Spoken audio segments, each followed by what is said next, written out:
All right, everybody, good evening. A week. Can everybody hear on Zoom? Put your thumbs up. Yes? Sorry. Not Here yet. now, I but see you have some to go thumbs up. Forward, yeah. Good evening, Chazen. Thank you, sir. I apologize, but that's out of my purview. I don't know what the system is, how to adjust it and all those things. So we'll do the best. If you do need something repeated, just let me know and I'll do my best to repeat a point or a question or an answer. I just want to comment that your face looks different this week. Did my wife hear that?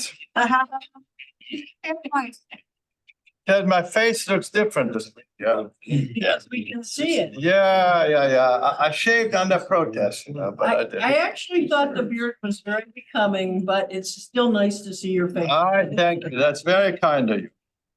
All right, Erev Tov, everybody. Erev Tov. So we're going to continue with the segment, the hybrid of the segment, which is we're transitioning to things that are more in nature.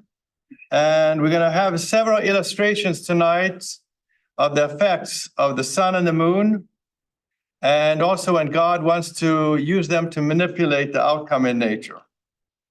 So we're going to start off first with the moon. So the sun and the moon actually were both created on the fourth day of creation. And also all of the zodiacs and the stars, constellations, all of those things were created on the fourth day. Now, there's a very interesting discussion in the Talmud that when the sun and the moon were both created, they were created originally the same size. And the moon made a mistake of bringing it up to God. And the moon said to God, they both illuminate the world. So how can a king wear two crowns? And God says, you have spoken well, I'm going to make you smaller. And of course, the moon took exception to that, but God said, don't worry, because I have big plans for you, including the lunar cycle, which is most of our cycle runs around the lunar cycle. And we'll also put the stars around you, so the sky will be super bright, not just to the illumination of the moon, but also the stars around you. And we're going to have the holidays, which are tied based upon Rosh Chodesh. We're going to speak about the calendar tonight a little bit and how that impacts what we do on a day-to-day basis.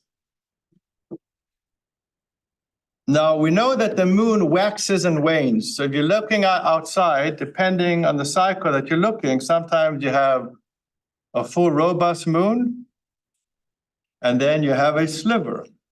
So the moon robust. So therefore, the Jews are compared to the moon.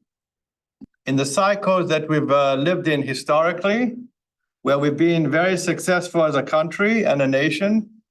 And unfortunately, if you want to use the metaphor of the moon waning, we can also see times in history where the Jews have been evicted, and we're not having that same illumination. But the common thread to the moon is we're never snuffed out. So if you look at all of these historical perspectives of countries that were dominating the world in terms of the Persians and in terms of the Greeks and the Romans, they had a downfall. The Jews have always been maybe not as robust, but we've always survived different times in history.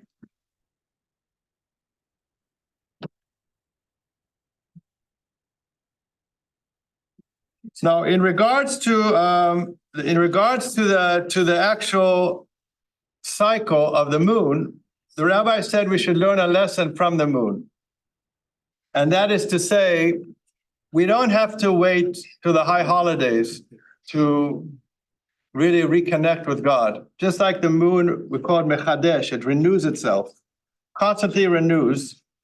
We ourselves can renew with God daily. We don't have to wait till one time of the year where we advertise slichot programs, and we have a Rosh Hashanah, and we have a Yom Kippur, wherever you're going.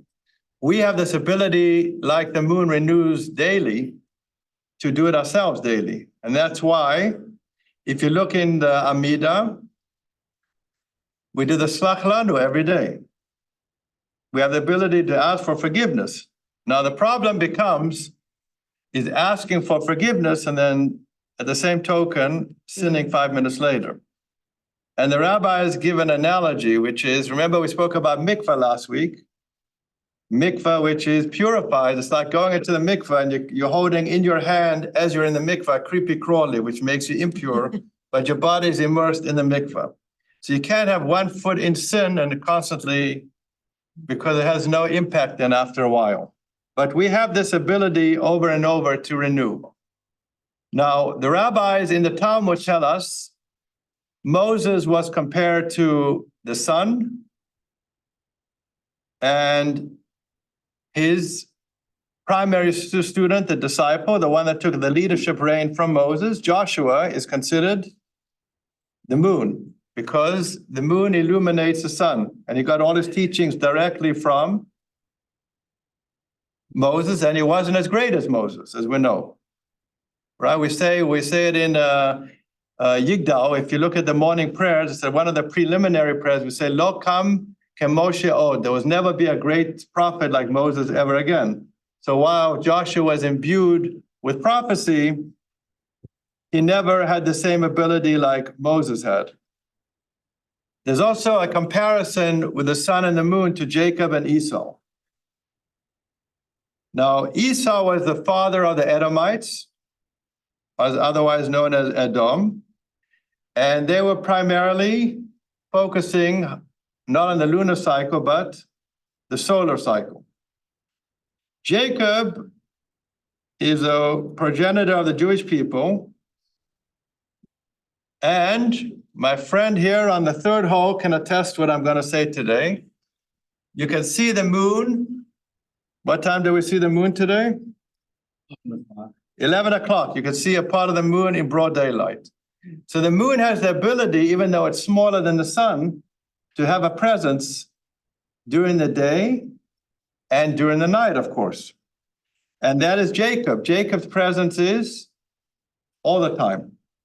Now, this would explain to us why Jacob was so interested in getting the firstborn blessing, whereas Esau was happy to give it to him because he lives for the day. He doesn't think about tomorrow, and he doesn't think about next week or afterlife. He just thought about satiate me. So if you remember the story, the two stories with Jacob and Esau, where Esau comes in from the field, he's starving. We're told actually it was the day that Abraham had died, and he had made lentil soup. That's one of the reasons we serve things that are round, because rounds is a significant of the circle of life. And he said, "Feed me." And Jacob saw an opportunity to have an opportunity. He says, "Well, what's in it for me?" He says, "Well, what do you want?" He says, "Well, give me the birthright." He says, "Well, fine, take it. What I need the birthright, am I going to starve and die?" And the rabbis say, metaphorically speaking, he opened his mouth like a lion and he poured the food down. That's who Esau was. So Jacob is analogous to the moon. And you cannot understate the value where somebody thinks about today, what they're doing tomorrow, and of course, the next world, because we know for a fact there's a prayer also done in the morning service prior to the blessings, where we don't know the value of a mitzvah. We don't know the value of the mitzvah, which is a rabbi tells us, don't favor one mitzvah of another because you don't know what the reward is. Some mitzvot are repaid in our lifetime, and maybe not immediately, maybe a little bit later on. And some mitzvot are repaid in the afterlife, what we get schar mitzvah. Sorry about that. Somebody's FaceTime me. I don't know who that is. Not a good time, whoever that is, but. Oh, look how many people. Now, I'd like to focus a little bit on the Jewish calendar. So our calendar, as you know, is based upon a lunar cycle. Moses was given the oral law and the written law at Mount Sinai. And many of these laws were imparted to Moses directly. What's the very first commandment we're given as a Jewish people? Now, I'm saying as a nation, not as an individual. I'm your God. Anyone? I'm your God. Say again? Said I'm your God or something? No. No. That's already was given way back in the time of Noahide laws. So, and you can't say circumcision because that was given to Abraham before there was a Jewish people. And to be fruitful, multiply, Adam and Eve were told. The very first commandment given is about what is the head of all months? Tishrei? Actually not, Nisan. Tishrei is There are the, 4 of them. There are 4 heads of the month. no, there are 4 New Years, not heads of months. There's one head of the month. There's 4 New Years, which one of them is about the holiday of the trees, and there's Rosh Hashanah, but there's one head of the New Year, which is the head of the new months. Oh, Tishrei The head of the then. months, say again? Tishrei. No, Nisan. Nisan is Rosh Chodashim. Nisan is the head of all months because the Jews came out of Egypt in the month of Nisan. We celebrate Passover. So while Nisan is month number 1, month number 7, and we know we have a very complicated calendar. Number 7 is Rosh Hashanah because mankind was created. We say, you know, the prayers right after we blow shofar, Hayom Arat Olam, or I'll take you down a little memory lane. It's been a while since I sang this. Hayom Arat Olam, Hayom Arat Olam, Hayom Yamid, Yamid B'Mishpat. That talks about the creation of the world. So we flip our calendar. Why At is this- that? Why did they flip? Because mankind was created in the 7th, so it's a very complicated calendar. You would think month number 1 would be when you flip the calendar. So number 1 is the head of all new months. You count Nisan forward as month number 1. Tishrei, the month of the holidays, happens to be month number 7. But because mankind was created and the world around then, that's why we flip our calendar, because we're told that God created the world for mankind. Now, we have a lot of ancillary pieces in the creation, as you know, animals, trees, and all kind of nature. But the world primarily was created strictly for us to follow the Torah. And that's when a man was actually created. Now, the Greeks did try to abolish the sanctification of the months. That's one of the ways they wanted to put an end of it, because once you do not announce the months, then the Jews don't know when the holidays is, but they weren't successful. So now let's talk a little bit about the specifics of the calendar. There are 12 lunar months and approximately 29 and a half days. So that's why some months have 2 days Rosh Chodesh, and some months have 1 day Rosh Chodesh, and they alternate in the calendar. So 1 month you'll see, when you see a 1 day Rosh Chodesh, the next month is going to be 2 days. In Israel, it's also 2 days? Yes, yes, Same? yeah. In Israel, what you're talking about is the actual celebration of the holiday, which we'll get I to, know, yeah. which we call Yom Tov Sheni, 2 days of Passover. We do in the diaspora versus 1 day there in Israel. But we'll get to that momentarily. So the rabbis had a dilemma, because if you look at the lunar cycle, there are 354 days in the lunar cycle. Solar calendar has 365. 365. So the problem being, it's very specific in the Torah when you're supposed to celebrate each and every holiday. For example, Pesach is supposed to be celebrated in The spring, spring, Sukkot in the fall. in the The fall. harvest. So we were losing 11 days a year. And if you don't make an adjustment, seasonally, you're going to celebrate the holidays at the wrong time. That's what happened to Ramadan. They don't adjust. Ramadan's different time of the year. Well, I guess they didn't get the memo. They should have got the memo. So But we have a serious problem here. So the rabbis had to adjust this problem. And by adjusting the way they did it is they added a second month of Adar. Now, there are 7 leap years every 19 years. It's almost an average every 2.5 years. They took the most happiest month of the year, which is Adar. And when, it gets a little complicated with yard sites. Somebody who dies in Adar, which month you celebrate the yard site, things of that nature. But what they did is they added the second month, and therefore you'll see swings, like the holidays were late, and then the next year they'll be a little bit earlier, but you won't see more than 2 to 3 weeks at a time. So primarily, we're still celebrating in the prescribed time, which is the spring and the fall and things of that nature. Now, if you look at the actual names of the Hebrew months, the Babylonian names, this was set in when the Jews were exiled from from Israel. When the Babylonians came and they conquered Israel, they took many prisoners back over to Babylonia, Babel, which is otherwise known today as Iraq. And they wanted them to benefit their society. And one of the first things they tried to do is change their names and change the whole attitude. So they wanted the value of having intelligent people bring over their ideas, but following a Babylonian culture. Eventually, as we know, that Babylonian culture fell. However, the Jews did set up a thriving Jewish community, as we do. Mhm. Our history is really incredible. And when you think about it, wherever the Jews have been, whatever country they get kicked out of, they end up in another country and they get rooted and they start to be successful. The point happens, unfortunately, we let down our guard and they get inculcated inside of each of these communities. And eventually,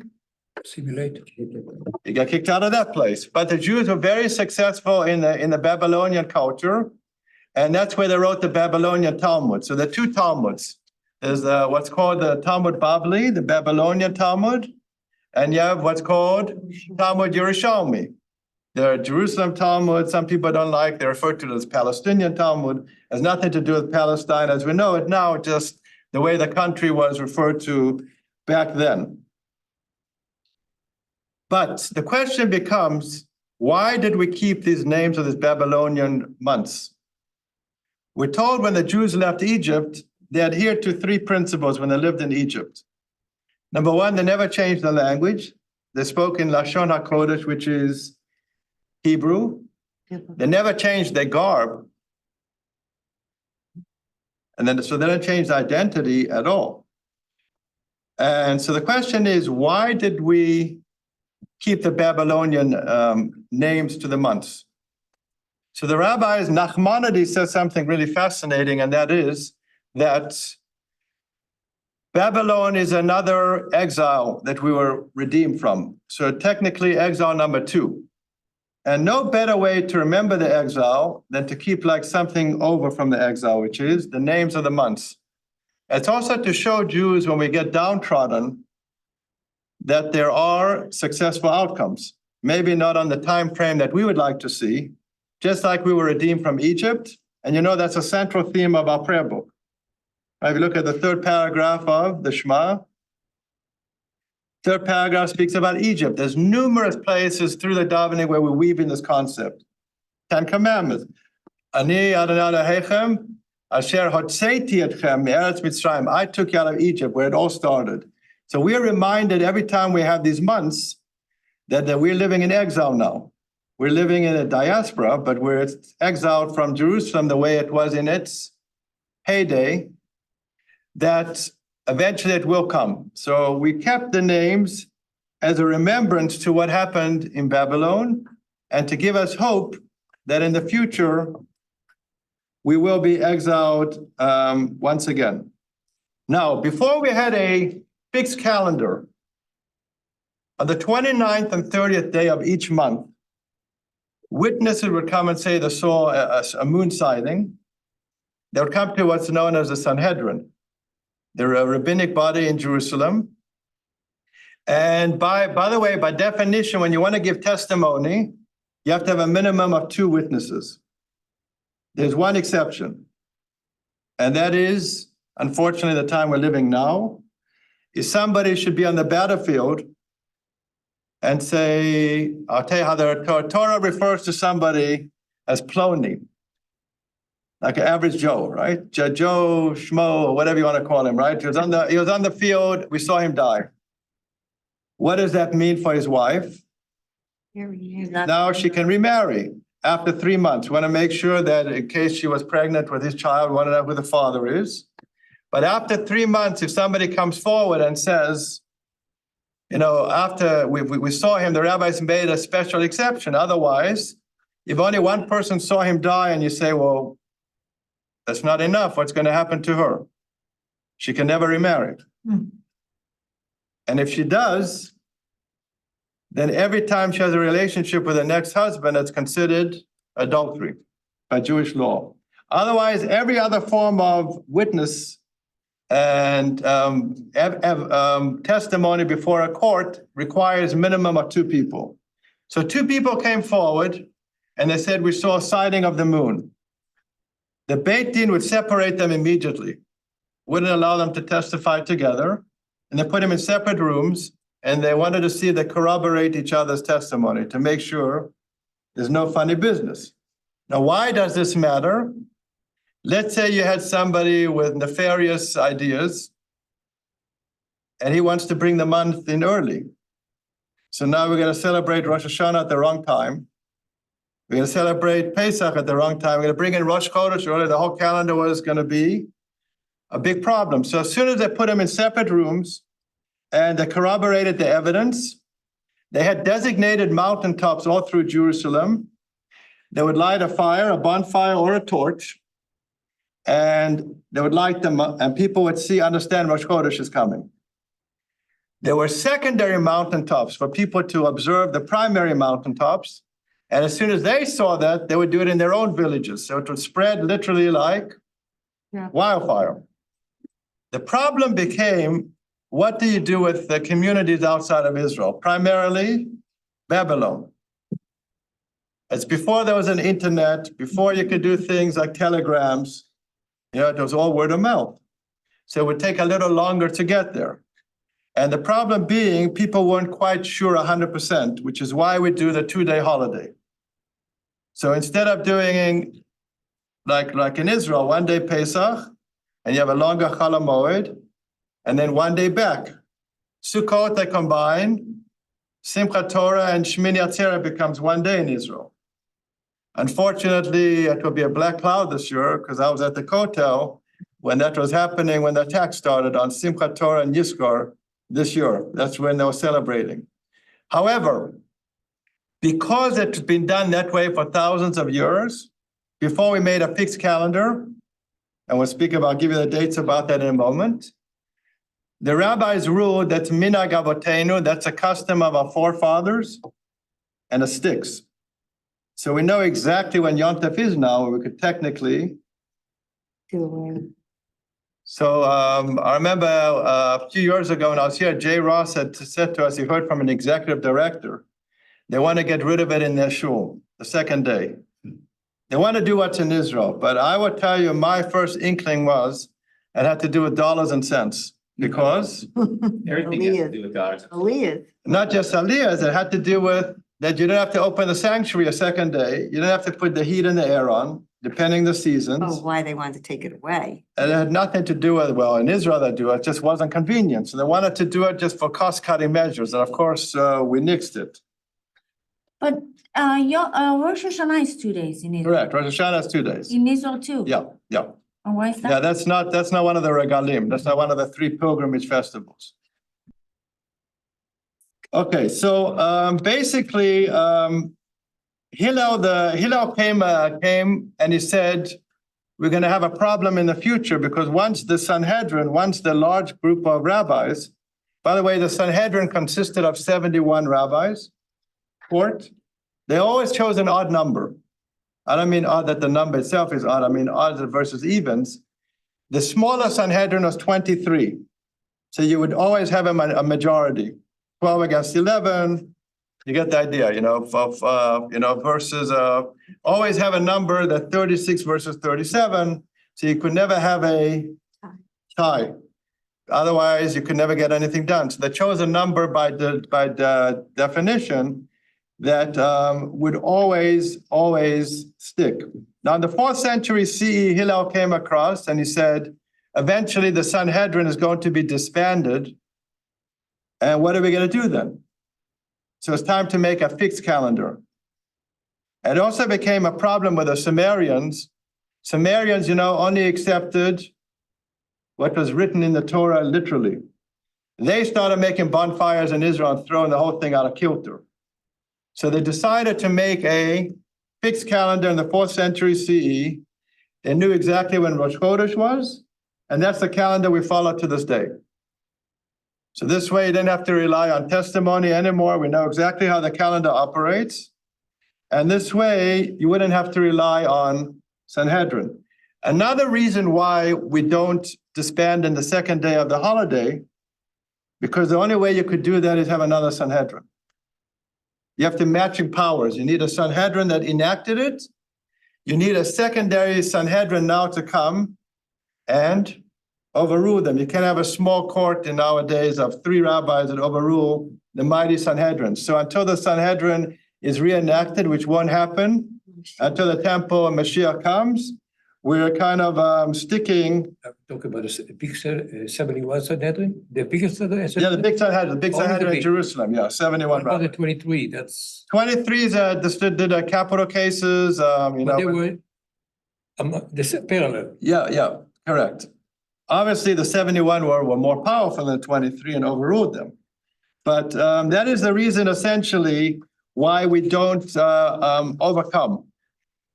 Now, we nowadays, now that we have a fixed calendar, so the Shabbat before every Rosh Chodesh is called Mevarchim HaChodesh, the blessing of the new month.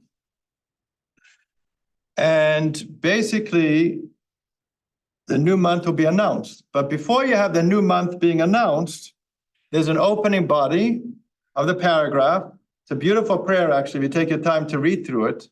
And we get to ask God for our spiritual needs as well as our physical needs, asking God for long life, Chaim Shabracha, Chaim Shatova. There's a whole list that goes down. That is the opening. So we're asking God that our new month should have all of these things represented in the new month. We don't do, you guys don't do it at BJ, but in the Orthodox community, when you announce the new month, they don't only announce the new month and the day it falls, they also announce to the minute. So they tell you it will be on Tuesday and Wednesday coming in with like 4 hours in and to the minute and to the second, because we have that information now. Then we bless the new month. We like to, I'm always made a point when I was singing regularly, to take a melody representing the new month upcoming to get people thinking, whether it will be Purim, whether it will be a Passover, so you kind of get a feel what's up and coming. And then you pass the Torah to the Cantor, or whoever's blessed in the month, he or she would hold the Torah, and they do this prayer. And the last paragraph, we speak about redemption. Second last paragraph, Misha San Nisim Lavatenu. Whoever did these miracles of redemptions for our forefathers should redeem us yet again. And then it's like a bookend. The very last paragraph, we do 3 things we say Amen to. Chaim Shabracha, Chaim Shatoch Shabbat. You say these Amen. So you're asking constantly for blessings. And that's when the new month is. There's all kind of rules regarding the new month. If a Rosh Chodesh falls out on a Sunday, then you have a very special Haftorah that overrides the weekly Haftorah. So Rosh Chodesh starts on Sunday. You do Haftorah Machar Chodesh, which is on the morrow. And otherwise you do, if it falls out on the next Shabbat, which is Rosh Chodesh, that has its own Haftorah also. Now, here's an interesting thing to share with you. Is unbeknownst to people, they only know about the blessing of the new month, but there's a blessing of the moon every month. And it is called Kiddush Levana. blessing of the moon, which is Levana. We refer to the moon in two different ways. One is called Levana, because it looks white, and Yareach. Yareach can also mean month in Hebrew, in the Talmud and in the Torah. But Levana, what's that? I said, month is Yerach, which is the same. Yeah, same thing. And then Yareach. Right. Same idea. Mhm. So we bless the moon. And the way it's supposed to work is we have special prayers, but we don't do it inside. We go and look at the moon. So you go outdoors. We have a special text. You look up at the moon. Now here's the part that's the catch. You have to be able to see the moon. But if it's, If it's cloudy, you can't bless the month. There's a very famous story with Baba Sali. What's that? You can't bless the moon, not the month. You can. Right, the month you bless automatically. The moon, I'm saying, the Kiddush Right. Levana. There was a famous rabbi from Morocco called the Baba Sali. Like a very tremendously great Kabbalistic rabbi. And the story is told about him that went to bless the moon outdoors, and it was all cloudy. I said, well, we can't do it. And he said, what's the problem? He went like this with his hands, like opening curtains. It appeared. And all of a sudden, the sky, the clouds parted and you could see the moon. We also do Birkat Balav Yom Kippur. What's that? Yom Kippur also. Yom Kippur, the end of Yom Kippur. Yes, correct. I'll get to that in a moment. So we always bless Kiddush Levana in the first cycle of the month, somewhere between the 3rd and the 15th day of the month. It's more optimum to do it on a Saturday night. And the reason is you're dressed in your finery. So you come back for Shabbat Mincha and you're still wearing your Shabbat clothes. And it's as though you're greeting God, so to speak, Panei Hashem. You're wearing your finery clothes. So optimally, if you could, I'll tell an interesting story. I was in Orlando this year. And I have an app on my phone that keeps on telling me how many days I have left to bless the new month. So I went to a Chabad minyan in Orlando daily, but they daven early. So the moon hasn't come out yet. So I'm waiting to do it, and I kept on forgetting, and I get back to the hotel. I said, tonight's the night I'm going to do it.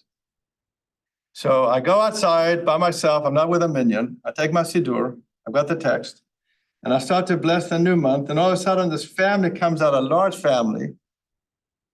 And they're all Palestinians, like all Arabs. And I can hear them, they're all excited. And I was wearing my baseball hat. And I put my siddur off to the side. They said, sure, I can take your picture. Maybe that's the announcement coming in for the next blessing of the month there. All right? so I have a question. You can do this blessing for the moon around Rosh Chodesh time? No. It's got to be after Rosh Chodesh. Between the 3rd and the 15th day of the month. Between the third, so you can pick any day that's clear and. Yes, correct. Do you need a minyan or you can just do it? Primarily, it's better to have a minyan because there's a Kaddish in there for mourners to say it. However, when I was in the hotel, as I just told you, I think I was the only Jew in the hotel. I don't want to lose the opportunity. So primarily, if you could say it with a Jew, and I'll tell you why it's better to have a minyan in a moment. And the Kabbalists recommend to do it on the 7th day. And the reason for the 7th day is 7 is a very wholesome number, right? 7 days of creation, a Shabbat, 7 aliyot. I'm not counting the maftir, because if you look at the maftir on Shabbat, what's our Gabbai tell us about the maftir on Shabbat? The eighth aliyah. But what's in common with the 7th and the 8th aliyah? You repeat it. You repeat it everywhere, Oh, everywhere you unless repeat you're it? in a different cycle. But usually, Same as. it's the 7th, unless you're doing a whole reading. So the number 7 is a wholesome number. The groom walks around his collar 7 times. Nowadays, we're doing a egalitarian wedding where you walk around him. Or maybe they do, Rabbi Howard's got a nice custom where I've done weddings with him, where they do a 3-3-1 combo. 3 times around the bride, 3 times around the groom, and then they do it together holding hands and they make a circle. But 7 is a very wholesome number. Now, regarding, it's a very festive service to do. Some people dance and sing because you're greeting the moon. So when you get to, for example, Tisha B'Av, you wait till after the 9th of Av to bless the month. You still got to the 15th day, remember. Same thing for Yom Kippur. Right? What day of the month is Yom Kippur? 10th of Tishrei. right? There's a Aseret Yemei Tshuva from the first day all the way to the 10th day. So you wait till then after. There's one day where we don't bless the new month. Which month don't we bless? This is not blessing the moon. I'm talking about the blessing of the month. Which month don't we bless? Av, Which one? Av, Who said it? Did somebody just say Tishrei? Yeah. Here. Yeah, so the rabbis felt, if you don't know Rosh Hashanah is coming, right, then you're in big trouble, okay? So that's the 1 month. Rosh Hashanah is actually Rosh Chodesh. It's on the 1st of Tishrei. So, that's a 1 month we don't annul. We don't actually bless in the same way we do the other months. Yeah, If they've been doing this forever, so they had to have experienced like the total eclipse that we just saw here. I'm coming to the eclipse. Okay, because that I'm was I'm doing that between the sun and my moon. That's a segue, yeah. Okay, there must be something that they did for Yeah. when they saw that. Now, it's very beneficial to do Kiddush Levana, very meritorious. I cannot tell you, I can just tell you what I read. I can't tell you how it's proven or how can they validate this. With that being said, you're greeting God in prayer, Panei Hashem, because one of God's creations. So the rabbis say, if you do Kiddush Levana, you're guaranteed, it's going to sound a little bit morbid, but to die a natural death that month if you're going to have to pass away. If you need to pass away, you won't die a strange death. God forbid. Like somebody, God forbid, gets run over, struck by lightning. You can come up with your own ideas what that means. But if you do it, it's a protection that you have more what's called a normal passing, so to speak. Ensures your safe travels. Finding a shidduch. You look for your significant other. You'll have a little bit more luck if you do a Kiddush Levana. If a woman has some problems with her cycle, it's very all over the place. The husband can pray around the time to regulate her cycle. And the rabbi says proven to work. And this one I thought was really interesting. It protects against pain in your teeth. I didn't tell you that, so I wanted to surprise you with that. You can add a little text, and you're guaranteed not to have any tooth pain. Wow, All right, that's a good one. that's a good one. Now, I cannot tell you how they came up with these ideas. I'm just telling you what I read. It's very meritorious to do that. In regards to going out into to the moon and to the spheres, I thought this was just a little bit of an interesting. I remember Ilan Ramon. Does everyone remember Ilan Ramon? The astronaut usually answers. The first Israeli astronaut. So he was on the shuttle, and he was supposed to go in 1998. And he did. He went on the shuttle, and he was chosen to be a payload specialist. He consulted the rabbis before he went into space. And one of them, somebody gave a miniature Torah to take with him. But he had a big important question, which is, I want to keep Shabbat, but I want to pray. When do I pray? Because after all, right, are you going to wait for the sunrise up there? I mean, what are you going to see? So they taught him a very interesting ruling. And the ruling was, you go by your time zone where you're from. So even though you're in space, whatever time zone, you look at your time, whatever that is. So he was from Israel, obviously. And he actually kept kosher on the shuttle. And unfortunately, we know what happened. It blew up upon re-entry into the earth. Amazingly enough, his diary, where he kept all his notes, was unscathed. And we have his records of what he wrote down and what he was thinking through his whole period of time that he was up there for about 2 weeks. But it was really fascinating that his first time ever that somebody's davened up there. But you have to stick to your time. Now, on a different note, I can tell we were on one of these Scandinavian cruises. And I was waiting to do Havdalah. Oh, you can wait a long time. You can wait a very long. I waited a long time. And it was 10 o'clock. And it was 11 o'clock. And my wife was long sleeping. I said, I'm going to do it on principle. 12 o'clock. Yeah. 1 o'clock in the morning, the sun finally set, and I said, I got to do Havdalah, and then 3 hours later, I came up again. And now they have the opposite problem in the winter season. They only have about 5 hours of sunlight out there. But I thought that was a very interesting discussion about what he did in space. Now, to Harriet's point, so we just had an eclipse not too long ago. There's a lot of excitement. I remember coming back on a trip and people were all coming on our flights to see this. And so the question becomes, is there something spoken about this in the Talmud? And you have to know, of course there is. The rabbis knew all about eclipses. So I'm sorry to tell you. So the first question I want to ask, do we make a blessing when we see this phenomenon? Of course, And if so, why not? for everything. Well, actually, you don't make a blessing. Oh, you don't, oh, sorry. Sorry, Zahaba. Oh, sorry. Change the rules, Well, the trick question, the reason you don't make it, because the rabbi saw it as a bad omen. Oh, So they're- oh, And Rashi has an amazing way when he talks about the moon and the sun, because of course, it's not a new thing that this has been going on for thousands of years. He calls it the stricken illuminaries. If something goes wrong, you have like something covering, something is not in its normal function. He said, God is telling us something. So the rabbis, by far and large, knew how to calculate eclipses based upon astronomical calculations of the Jewish month, going back thousands of years already. And when something interfered with the actual shine, the illumination of either the sun or the moon, they said, not such a good thing. Now, Rabbi Eibeshit says, this doesn't refer actually to eclipse. He says sometimes the spots, and maybe that's what it's referring to. But by far and large, the rabbis strike that down. And they say that eclipse is not caused by specific sins, but we have a predisposition to sins in that time period. And we're supposed to think long and hard when we're having them. So while there are parties on people's front lawns and celebrations, and people come and they already know when the next one is going to be, and people, yeah. When Joshua was conducting a war, there was something said, Shemesh Gibon Dom. Yeah, you're jumping ahead of me, my friend. But yes, I'm coming to when I talk more at length about the sun.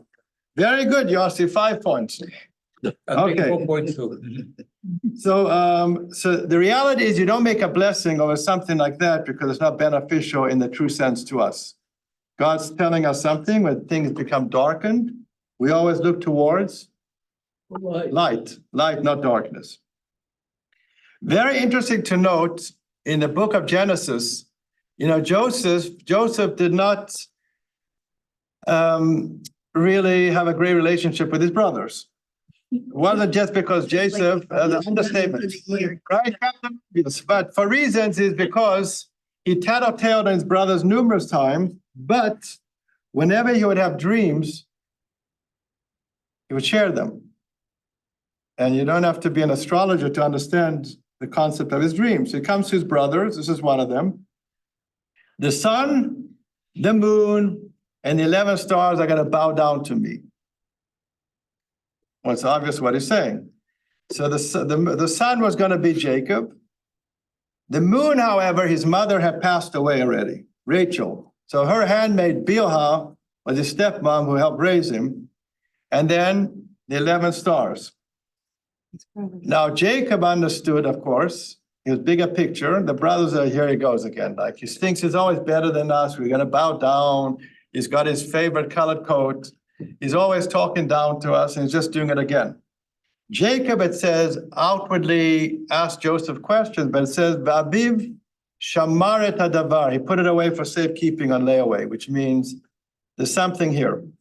So we see that this metaphor for the sun and the moon is referred to. Now, Yossi referred to a minute ago, as we go into more about the moon, the sun. Joshua was sent to conquer the land of Israel. The 7 nations were there. And he was involved in a war that were against the Edomites. And he wanted to get the war done before nightfall. And of course, he's a very righteous man. And he tells the sun to stay still. So time stood still as we know it. The sun stayed in exactly the same orbit. It did not move, according to some commentary, as much as 36 hours. So they could finish the war. And the reason for that is primarily is A, he didn't want to fight at night. Obviously, that was before he had night vision. Those glasses, those goggles that they're using in the war now, and they could hide and ambush the soldiers.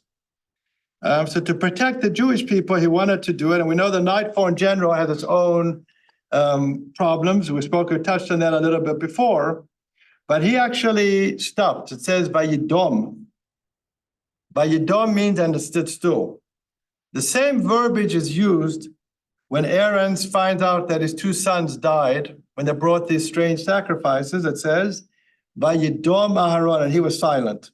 So the son was silent, and Aaron was silent. So this stood in its exact same position, and he was allowed to continue with his conquest. Now we see also further on with Jacob, when Jacob has run away from Esau because he's already stolen his blessing, he's stolen his firstborn, and his mother gets wind that his twin brother wants to murder him. He says, let cooler heads prevail.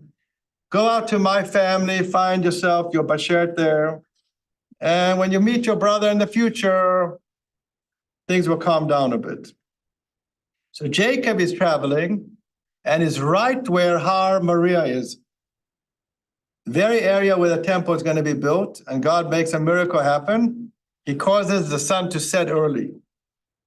So you're traveling during daylight hours, it gets dark immediately, and he has to set up a camp. He goes to the exact same encampment where Isaac was brought as his potential sacrifice. We read about this in the story of Rosh Hashanah. And he uses those stones that Abraham built to build the altar. It was still in place. And he takes 12 stones. He had an instinct to know that 12 children are going to come from the 12 tribes. And he makes a circle around him to protect him against the animals. And a very interesting thing the Medrash says happens is the stones start fighting amongst themselves. I want to be under his head. No, I want to be under his head. And all 12 come together as one, and they end up under his head. And he lies down in the very place that we call Har HaBayit, very contested area. If you go to Jerusalem to the wall, the western wall, the area where the Kohanim were only allowed to go into. So you know where the ramp is when you come up? So you got the woman's side on the right and the men's side on the left, but you got an area that goes up. And they get very upset when Jews go into this area because the Arabs feel it's theirs. It's a holy site and we're doing it to antagonize. By the letter of the laws, Jews shouldn't really go in there because the Kohanim were the only ones allowed to go in there. Not us simpletons. But that's where the dream happened for Jacob. And Jacob is given a dream by God, which he sees angels, a very famous dream, in this spot, going up and down the ladder. And we're told the Ben Ish Chai, a very famous 8th century rabbi from Iraq, very brilliant rabbi, he says this is a metaphor, that you shouldn't climb too many rungs too quickly spiritually. It's not going to hold. You got to do one rung at a time. You know, you ever see somebody that gets into something too quick? Whether it could be weight loss or something that they do way too quickly and it has no sustaining power. So he says the ladder is metaphor to go up one rung at a time. Internalize, make a part of your routine, and then go to the next rung. But the basic explanation, what God showed him, is angels coming up and down. He showed him 4 sets of angels at different points in Jewish history, where when Jews ascent would be when the angels were coming up. Where we went down means we were conquered. 4 different countries and nationalities, except for one that kept on going up and never came back down, and that is Esau. Esau, the angel, the Edomites. And that's not going to happen till the end of time, when we're going to go to battle and the Mashiach is going to come, and then we'll conquer finally the Edomites. Yeah. We also see that God made a miracle happen with the son yet again for Abraham. So Abraham is 99 years old, and God gives him the commandment to circumcise. So he circumcises his firstborn son, which is Ishmael, when he was 13. And then he's circumcised. And God didn't want anyone to bother him. He wanted him to heal. So we're told that Abraham and Sarah had this massive tent that was open on all four sides, all four directions. And they could look out continually to find people to bring it, to show hospitality.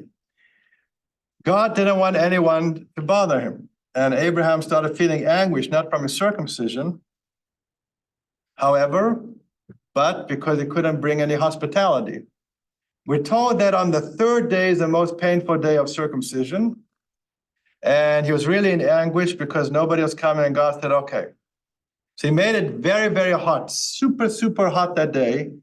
And the heat that the sun brought was well above the normal temperatures, helped heal his wound. But then God said, we're going to go visit him. And I say, God came with the three angels. Three angels came to visit, but God came to visit the sick. And this is the reference to why we visit the sick, based upon the story. God came himself to visit Abraham. And we're told there's a merit when you visit the sick. You take the mind off their pain, and you distract them from the suffering, you bring them some uplift. There's a whole idea when is the best time of the day to visit somebody, not to overstay your welcome. We know all of these things, but he sent three angels. One angel came to bring healing, in addition to the heat.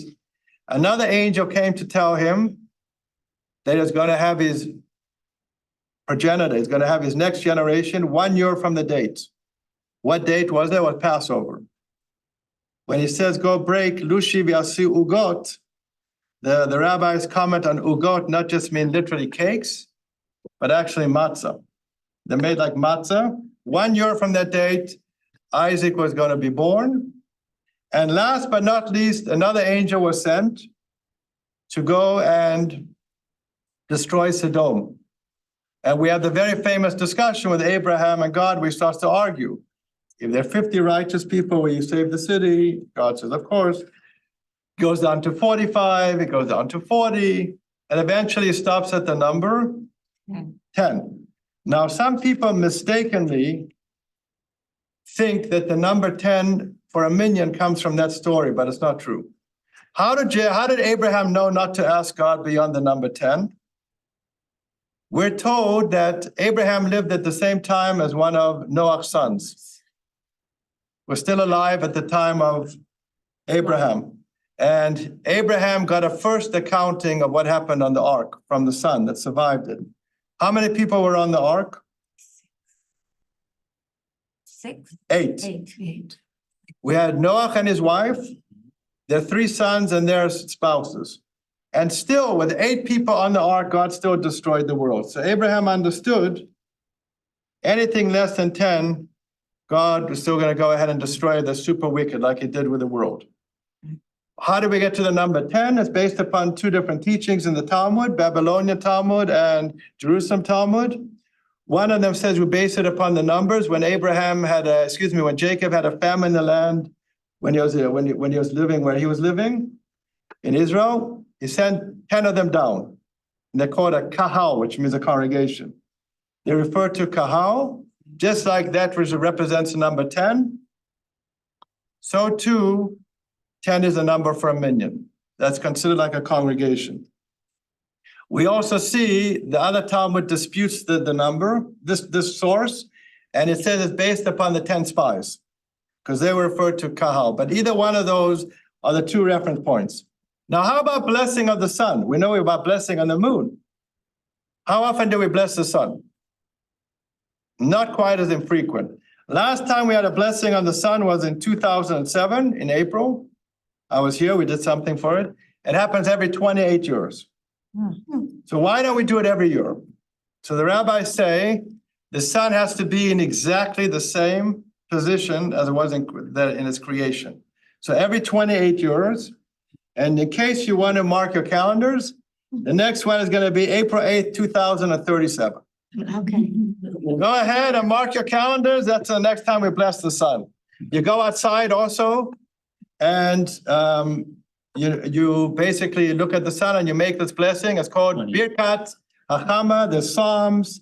And we talk about the magnificence of the sun.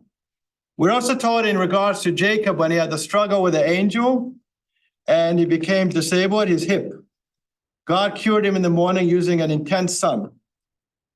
Now, I will speak a little bit about this more next week because we're going to speak about next week about the constellations and the zodiacs and about light. There's a special light that was made at the beginning of creation that God stores away for the righteous. He allowed the sun to use some of that light to heal Jacob's hip when he was injured with this angel. And therefore, he had a full recovery. We're told in the Talmud that there was a sage that was friendly with some of the non-Jewish people in his community. And there was one person that liked to rev him up a bit. And he challenged him and he said, if your God is so great, why can't we see him? The sage was very wise. He says, I'll tell you what we're going to do. Come back to me tomorrow at 12 o'clock. I'll answer your question. And he tells him the place and time, and he meets this individual. The next day at 12 o'clock, he tells him, okay, before I answer your question, look up at the sun. He looks up for a couple of seconds and is blinded. He can't even look anymore. So the rabbi says to him, what's the problem? He says, too bright, I can't look at it. He says, so this is one of God's thousands upon thousands of creations. You can't look at his son, but you want to look directly at God.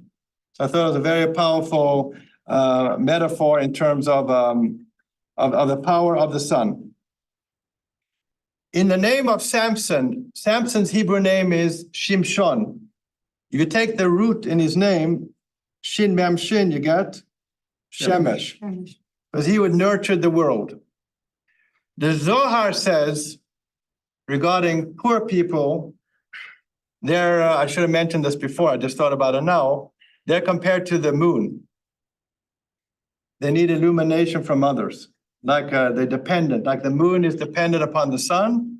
Poor people are dependent or on other people to actually help them.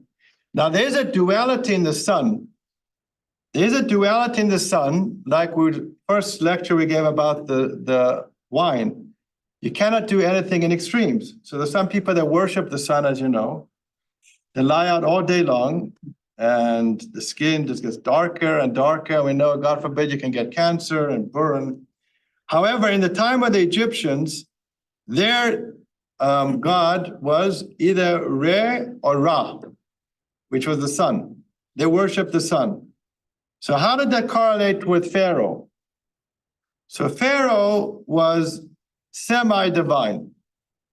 We're told Pharaoh tried to pretend himself to his people like he was a god.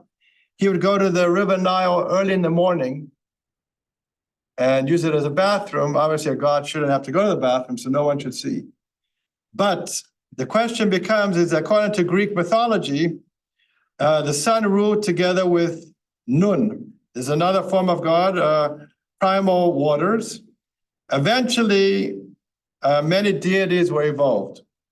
And according to the mythology, the sun, Ra, created humans from his tears. That's what they believed, from their tears.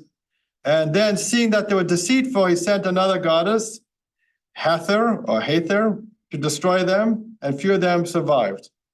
But we're taught, as in anything else, one should not indulge in anything in extremes.